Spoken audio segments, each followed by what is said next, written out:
Pozdrav svima, u današnjem klipu gledat ćete 7 zanimljivih činjenica o Nikoli Tesli koje možda niste znali. Tesla je rođen za vrijeme Velike oluje. Nikola Tesla rođen je oko ponoći između 9. i 10. jula 1856. godine. Prema legendi, babica je vremenske nepogode proglasila kao loš znak, a malog Teslu nazvala djetetom tami. Teslina majka oštro je odgovorila: "Ne, on će biti dijete svjetlosti." Nije podnosio bisere. Tesla do tolike mjere nije volio bisere da je odbijao pričati sa ženama koje ih nosi. Jednoga dana poslao je kući svoju asistenticu jer ih je nosila. Tesla je svaki dan na večeru nosio bijele rukavice i bio ponosan na svoj stil.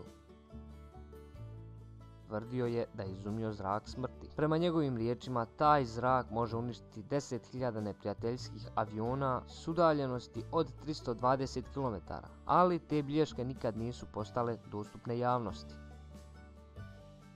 Bio je opsjednut brojem 3. Brojne radnje radio je 3 puta za redom, zbog čega mnogi sumnjaju da je bolavao od obsesivno-kompulzivnog poremećaja. Ruke je prao 3 puta za redom, prije ulaska u zgradu obišao ju je 3 puta.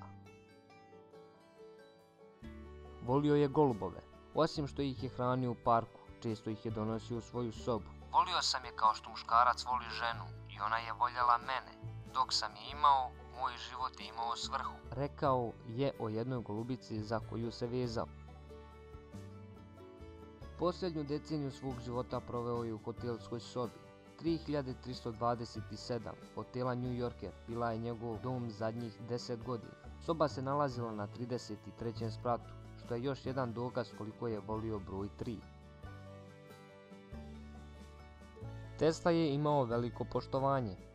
Kada je Američki kongres odavao počast Nikoli Tesli 10. jula 1990. godine, govorilo je 9 kongresmana i 1 senator. Takvu čast nije imao ni jedan američki naučnik, čak ni Thomas Edison. I to je bilo sve za ovaj klip. Ćao!